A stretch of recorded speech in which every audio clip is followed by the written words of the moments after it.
right, guys, so we're trying out something new on the podcast.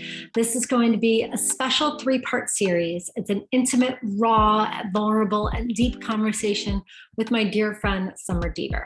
So in each of these episodes, we're going to dive deep on something that speaks to our soul, something that can be often either taboo topics, things that are of the next generation, and even where we're experimenting and transitioning into what's new for ourselves, for others, for the world around us. So in episode 1, you're going to find our conversation is around intuition and around responsibility, that relationship that we have with ourselves and the responsibility that we have to show up as ourselves. In the second episode, we're going to be talking a lot about the future of business and that new reality. We're going to be talking about AI and what it means to consider work and career after the pandemic. And then in part 3, we're going to talk more about Summer's work as an artist, her particular art niche, and what it means to transition, right? And what transitioning implies, how we transition for new parts of ourselves in the way that we evolve. So I invite you to step into this very first episode with a raw, deep, vulnerable conversation with the amazing Summer Deaver. Enjoy. Okay, there we go.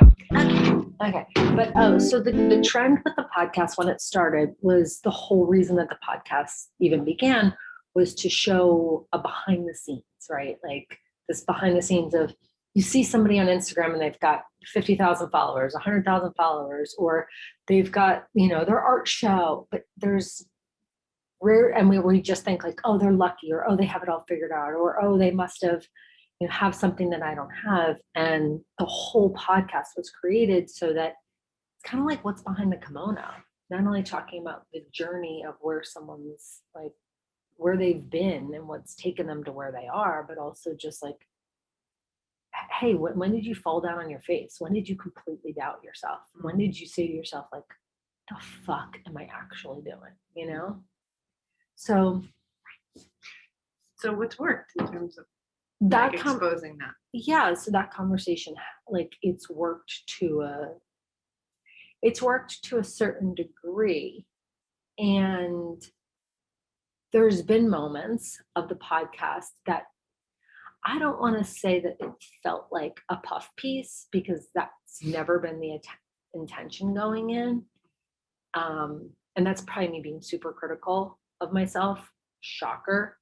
But there has been moments when, and I've only interviewed people that I know, right? So it was never a matter of like, oh, this person's like famous or popular, so like let me interview them, and I don't know them or I haven't done my research on them. I just want to make sure that as we like transition into a new year, it's as authentic as possible. I also know that, and I think that like it's all like I'm processing as we're talking about, but and it's also like what's the metrics of worked, right? Yeah, it's interesting because when I think about podcasts, like right now, I always like look to like someone like Joe Rogan or like Tom Below who's doing impact theory. A lot of what they are talking about is not so much people anymore. Like if they are talking about people and having people on, it's like, hey, we're looking at this like up and coming piece of technology or AI or the way that the world, or like we're analyzing like someone boxing, like, right? So it's like the shared interest, even though they're like potent individuals, but they're having a conversation about something that's happening in the world, even though they might not be an expert on that particular subject. It's just like their viewpoints, the way that as friends we just like sit down and we have conversations and we talk about everything under the sun, from sex to parenting, investing, crypto, masterminding, getting on a crappy airline fly to Myrtle Beach in February on my birthday. Happy birthday. Can't wait for that one. Your party's at Spirit Airlines. Don't forget your party hat, because it's going to cost you if they have to give you one. pay extra for the pilot. Oh my God. That's it. But yeah, and I hear you on that. And that's like the podcasts that I've enjoyed have felt more like me sitting in on a really good conversation. Yeah. And I think, and this is why this just so feels like a demarcation point of some sort that I probably don't understand now, but will understand in the future when I like look back and like, oh, that was blah, blah, blah. But I think that I have, yes, that was the intention that we set out in. Yes, that's like where we're going and what content has been produced so far. But I think that there's this narrative of restriction of what I'm holding myself back in, almost like the game Operation, where it's just like, I don't want to be inauthentic. Like, hitting that would be like, and I don't want the listener to not know who I'm talking to. So because I'm so worried about that, I like focus so much on like what they're doing. And like, yes, I want like both.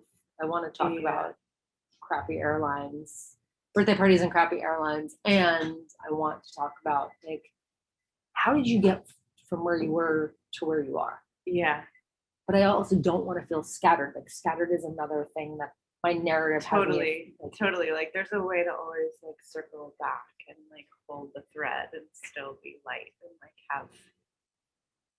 It's interesting because like authenticity is definitely like one of those things my whole life that's like plagued me. Right. But at the same time, it's like the thing that I innately do well because it was like in my family of origin. Like that's how everybody expresses themselves and celebrates each other, and that's what we were encouraged to do as kids. It was just like, yeah, just do what makes you happy. Like, like, well, a little bit of education around like finance would be really helpful, But right. Telling me actually what to do with the monies would be great. How to get it to come in. So, like, yeah, I think that it, like, for those of us that like have this like desire to be authentic and like show up in an authentic way, like it becomes like a curse in some ways, right? Because we're more focused on that than just like being alive and present with all that is in the moment. And that's what makes us authentic, right? Is to be alive, present with all that is. Right. It's funny because even like all the interviews that I've done, except for like the first 3 when Kayla and I were in the recording studio, they've all been via Zoom, which served the purpose and were very like of the time and likely that way of communicating is not going anywhere. But fuck, I like this. Like here we are. Well, not only are we like in your space, but it's just even with a pause in conversation, we can read each other. Yeah. And I guess it's done with video. It's just, I don't know, feels different. I mean, everything like that, it's like therapy, it's like yoga, all the things that like require, like I guess what a teacher and a therapist and people do best is really to like, like feel and sense. Yeah, like when I'm doing one-on-one work with people, like I always try to get them on a video chat because at least you can see like, sure, okay, like what's going on. I see you're not like, you're not like with this. What's up? What's coming up in your body, right? Because otherwise, it's like you can be on the phone.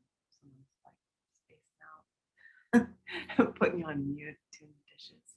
Right. Well, and it's funny that you say that because in my coaching practice, even with the advent of Zoom being the hot thing, it still hasn't changed that. Like, I'd say like almost 50-50.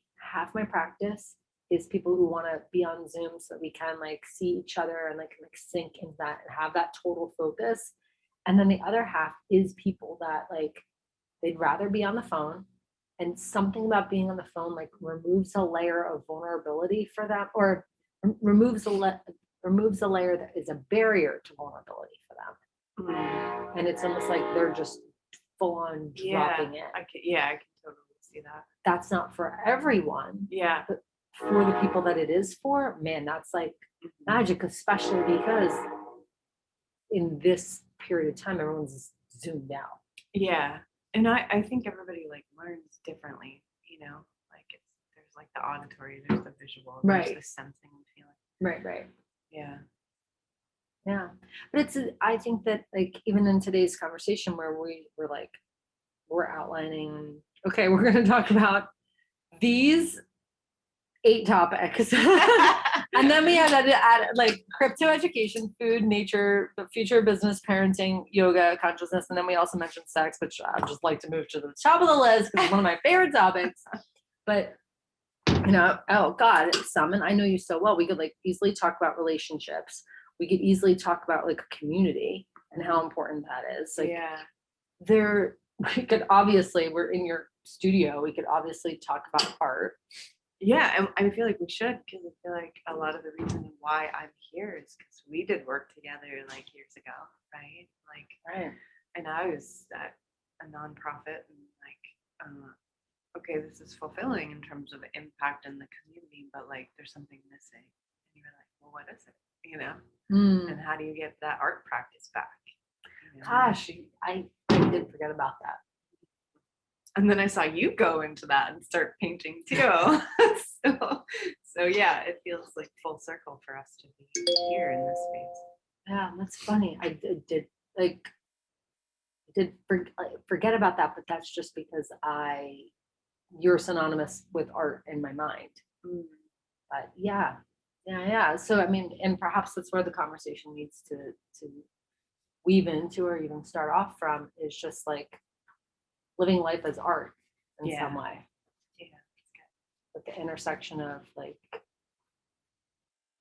vulnerability, uniqueness, self-expression, creativity, and like even the things that we have been missing in childhood, because that plays a role. Yeah, and I think that some of the parts that people don't realize about art is like there is this like discipline and diligence and continuity and showing up and like, not giving up, just doing it every day.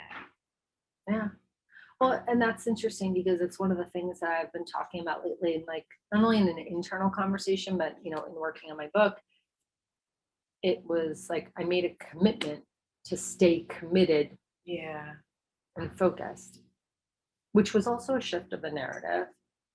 But would it be safe to assume, because if me writing is an expression of art, which we could easily argue that like most everything, like making love is an expression of art, right?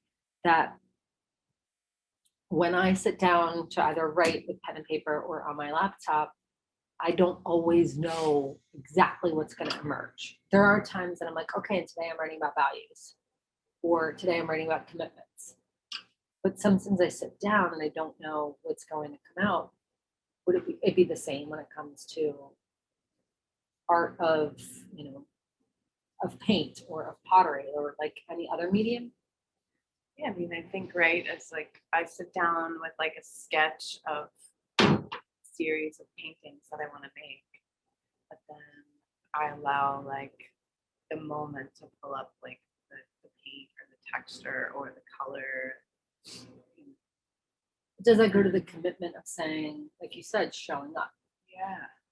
Yeah, and I think that that's like, a lot of the people that I really like admire and follow, like in terms of kind of successful leaders, it's like that's all they say. It's like it's just a game of odds in some ways. Like a lot of us just give up, and especially like coming from the wellness industry, we put a lot of weight on like how something feels. Oh, this doesn't like feel right, so I'm just gonna kind of let go. And Right. And I've done it myself, and I've also seen so many people just like not show up for life or do what they want to actually do, like really stay kind of small because of that. Like, oh, it doesn't feel like right. And there's something to say about like the balance between that, which I've really been exploring in the past year. Of like, yeah, we definitely want to honor our feelings and sensations, but then there's like there's still the like showing up to do something. Right. Not like canceling on yourself.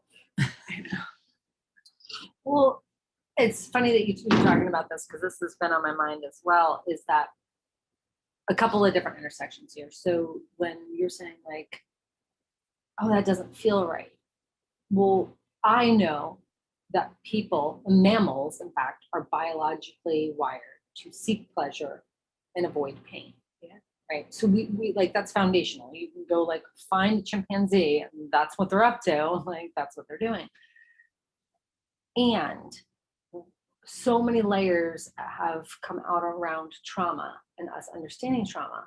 So I think that's also plays a part of like wanting to stay safe as a human being. And therefore, like I gravitate toward what feels good and then like step away from what doesn't, right? Yeah. Fucking relationships. Like we can get into that. Yeah. But relationships, like even environments, like I'm sure that there's been moments in your life when you've stepped into a room or even like a subway and you're like, something doesn't feel right. Totally. Like Lula and I went like in August, we were supposed to go to Savannah to visit my family. And we like, I don't know, we left my house like 10 minutes later than we were, Right. And then we get to the place and like everything's taking just like a little bit longer. And then when we get to the check-in line, like the way flights have changed is like, even if you're going on a domestic flight, it takes 45 minutes. You gotta be there 2 hours in advance. Yeah. So we were there like an hour and 15 minutes or half an hour before the plane took off, and they're like, you missed the flight. I'm like, no, we didn't. Right. You're like, the flight's at 8 and it's currently 6. And then like we both kind of had like this weird anxiety of like being in the airport and like the dynamic of it. And and I've flown earlier in the year and it wasn't like, thing, we're all masked and whatnot. Right. But both of us just had this like intuition of like, I don't know what, but we just can't get on the plane today. Right. And I was confronting that part of myself. But like, I haven't seen my family in so long. And like, why? No. And then, but like the feeling was so strong that it was, and for both of us. Right. Even if it superseded logic. Yeah. Right. So we honored it. It wasn't like we pushed through and sat in the freaking airport for 8 hours to get the next flight. Some like we do push through. So I think that culture has dictated that we must push through.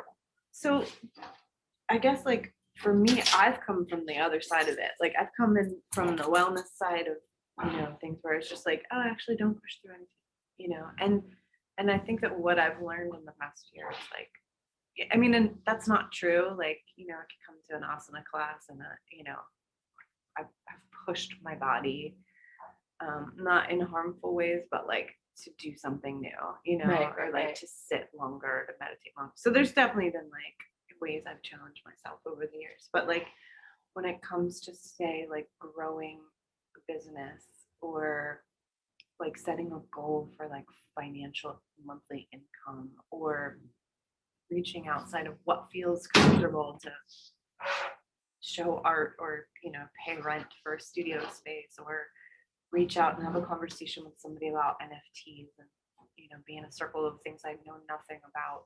Like some days it feels like I can't show up for that, but I have these weekly standing meetings on my calendar, right?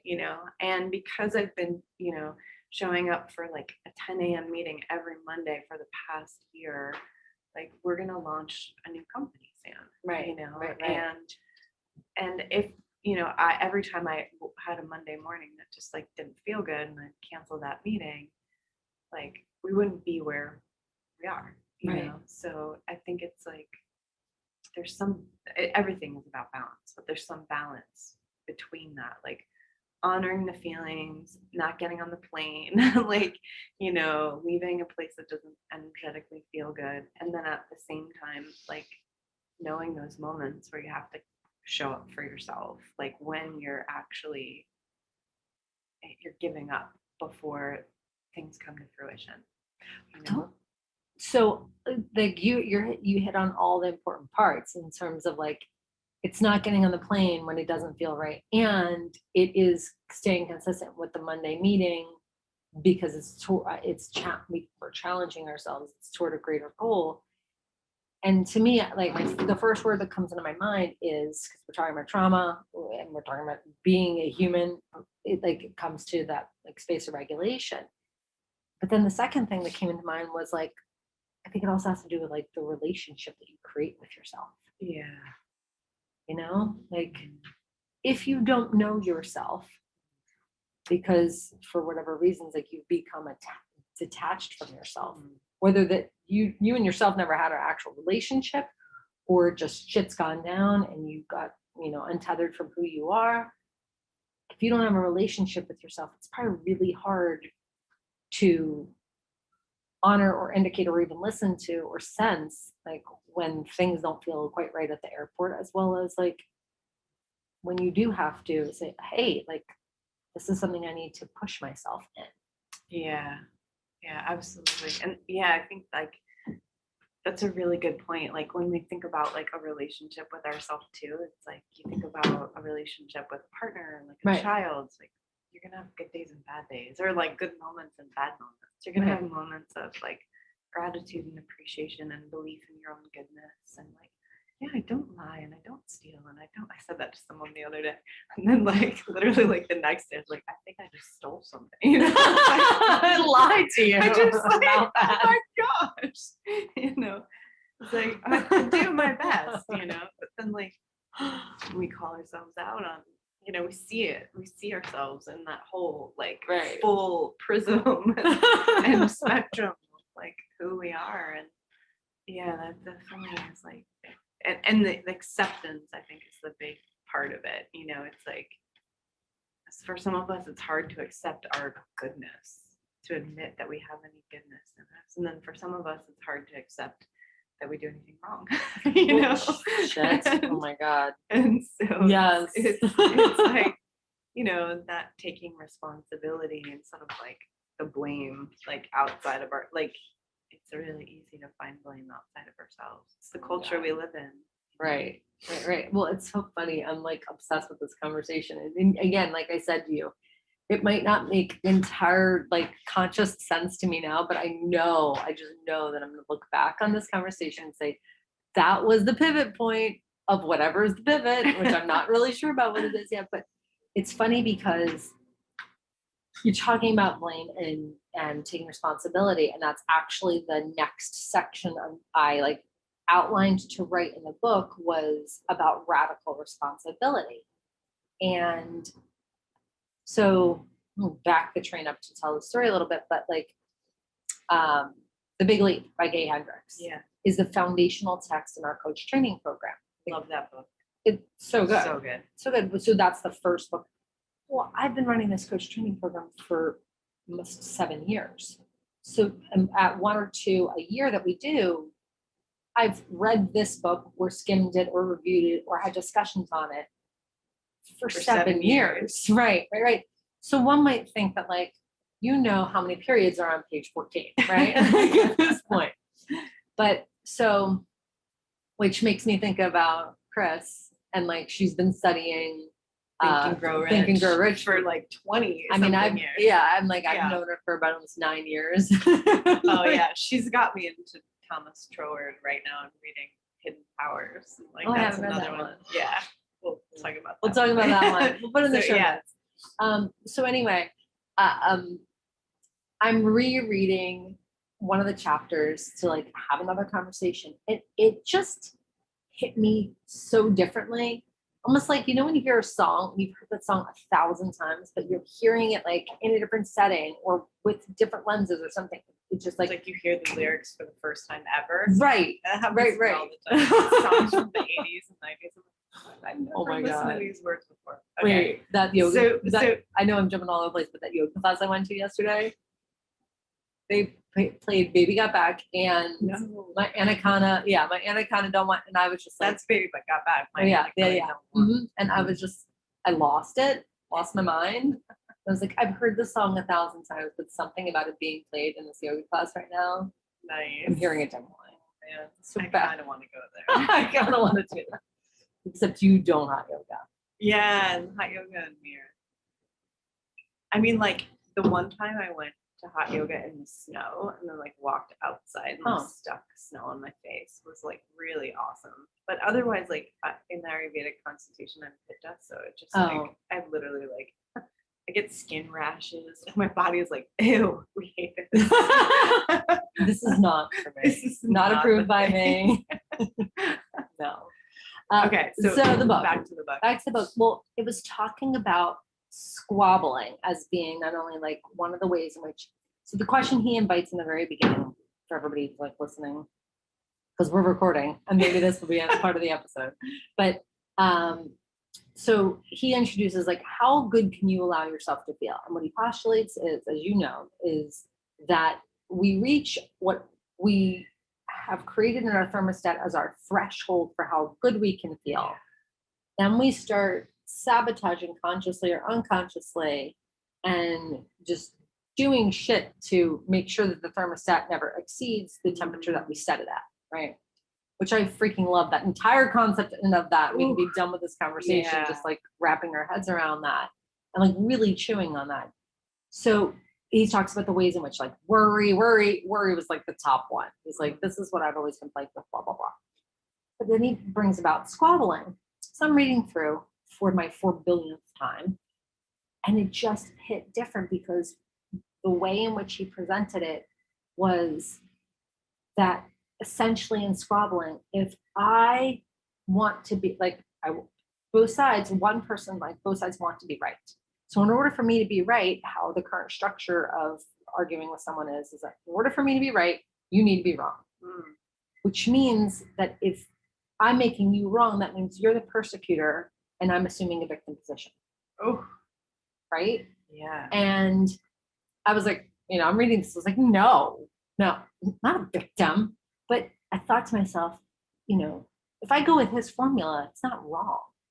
Right. And then he then like recalls stuff that's happened in history between countries. And you're like, and the country's like, well, no, he did it or they did it. And no, they did it. And it's just like, and that is how we have, war right, for a long time, forever and ever. But what the point in which I'm trying to bring it to is that space of radical responsibility. And that's the section of the book that I'm writing right now. What does it actually mean to take radical responsibility in your life? And in the past, when I would do that, it's like I would take this sweeping responsibility in a illusion of control. So if I assume responsibility for everything, then I can somehow, not a manipulation kind of control, but just like I can control it, which soothes my nervous system because then I can predict the outcome. This like happened in like group papers and projects in college, and then like later in my entire life. But so as you're talking about responsibility, that's what really struck me, is just like, what's our relationship to responsibility? Yeah. And I think that's like, being in a relationship that I want to see work, like, and getting to this level of like consciousness where we're like not trying to harm each other and like, but yeah, we have to have difficult conversations. It's right. Like that tends to be the approach. Is like, okay, I'm like assuming responsibility, and in a lot of like yogic and Buddhist like texts and concepts, it's like we take the blame even when it's maybe not 100% our fault. We assume that kind of like responsibility, or like reflecting on what it is that we contributed to create the dynamic, because there's always two people, right. There's always two sides, right. And someone else's trauma is not necessarily ours, and like someone else's life experience is like coloring the way that they're seeing the situation, and their values are also like incredibly different than ours, even when they're similar. Right. Like my top 3 values are love, freedom, and connection, and yours are, freedom, connection, and joy. Like at some point they're gonna like Right, like even rub though up against all each other. positive, And it's like, sure. so it's like being able to come from that perspective of just being able to see like the other person, and yeah, that's a really challenging place, because there's some part of me that also says, well, if you assume all the responsibility, it can become self-deprecating, like Also true. the other person also needs to own up to their thing, and in being in relationships where I would often take a submissive role, like I can definitely do that. I can like say, oh, this whole entire situation is all my fault. It's all my trauma. It's all my stuff coming up to the surface. Like, but the recipe is that there are two people with their particular flavors, doing some kind of dance, and a little bit is, causing friction. Yeah, it's so interesting. Of course, it has me reflect on like that conversation last night, because it's like when you can see it, you can't unsee it. Like when you can see your shit coming to the surface and playing out, it even makes me think about the internal family systems work, right? And seeing the different parts of yourself. And when I talk about that with clients, I'm like literally picture the dining room table. And let's start naming like who's got a seat at that table, right? There's my like 5-year-old molested, traumatized self, like that was hiding and seeking approval. Like there's my angsty 14-year-old self who was digging in the attic the other night. I like found her in old journals of like song lyrics that she wrote, and like fuck the establishment, and like all of that, like trying to find that sense of agency. Right. There's parts of myself that have, been submissive, or parts of myself that wanted approval so freaking badly. There's also been parts, there's so many different parts of ourselves. And I think when you name those parts and you see those parts like coming into an argument or a discussion, or that like shit coming up, you can't unsee it in you. And I think that the thing that I am working on and have like started to recognize is, especially in intimate relationships, seeing that the other person has a dining room table of parts. Yeah. And I'm like, which part? Oh shit, I'm talking to your like 10-year-old abandoned self. Yeah. Right? Totally. And and then it's just like, when you realize that, you don't have to take everything so personally, I think. That's hard, some. Yeah. It's really hard. It is. That's really, really hard. You said something though that like made me think about how sometimes we blame our trauma, or let's say our upbringing was like traumatic in some way. And then so like instead of assuming full responsibility, like we put that blame on, right, the upbringing, which my gosh, how do you when you're recognizing like this 5-year-old, 10-year-old, whatever, coming to the surface, is like, how do you not go there? But I feel like that's when we were talking about the diligence and the showing up, because for me it's the family of origin ways of learning habitual patterns to maybe not continually show up for the meeting. Not really feeling it. Right. It's like something I learned from childhood. Oh, I'm just gonna do what feels good. Right. And so then recognizing that, and like once we see our trauma, once we understand it, once we actively work on it, then it's like, okay, I'm not gonna actually have it empower me in the way I see my life anymore. I'm gonna do whatever work that is. Like EMDR is like incredibly helpful for me. Right. Just also talking to myself a lot, like talking to that like little abandoned, lonely, like sad it's a game girl changer. who's like crying for affection and attention. It's like, all right, and I'm now the parent. You know, I see you, Right. and I got you. And Right, I'm right. a good mom to Lula, so I'm gonna be a good mom to you too. You know, so like you're welcome here. Right. You know, it's okay. You can be lonely and sad, Right. craving affection. I gotcha. That's a game changer, Sam. Mm. It's a game changer because, at least for me, it was just like I had long been telling myself a story of like there was no time for that. Like I had shit to do. Yeah. And you know me for a long time.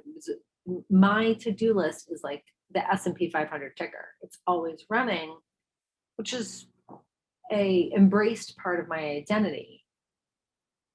And well, it's not like that's bad, good or bad. I'm also realizing that, hey, in order to make space for these realizations and healing and what's coming to light and understanding, that it will influence how you do execute on these things that you want to carry out. Like maybe the ticker can't read speed, but instead needs to go a little bit slower. So maybe you aren't getting 10 things done a day, right? Because you need to make space for these conversations you need to be having with yourself at this juncture.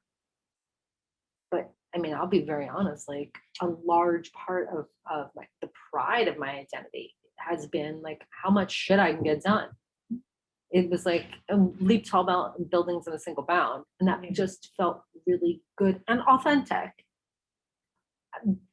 Maybe because one of my biggest like ethos in life is enjoying life. And it's like, okay, well, how do you enjoy life to its fullest? Because you just do all the things all the time, right? So it is interesting because I too have had those moments where it's just like, oh, you know, this part of me is hurting. And I don't know, your conversation with your small self feels like a couple rungs up, not as a comparison, but a couple rungs up the ladder, because right now where I am at my reparenting type of healing, if we need to put a label on it, is kind of like identifying the feeling and like securing safety. So it's like, oh, you're feeling neglected, or you're feeling sad. Oh, you're feeling not heard. You're okay. Like that's just where I'm at right now. And like, again, it's funny because the narrative is like, I do this fucking shit for a living. Like I should have this all figured out, right? And isn't that it? Like we are the ones who end up like teaching the thing that we need. I mean, I feel like so many yoga classes I've like gone and sat down with like a verse and like a Dharma talk. It's like all the things I need to hear. Like the Dharma talks for me, you guys just happen to be here. All for showing up so I can hear myself and tell myself what I need to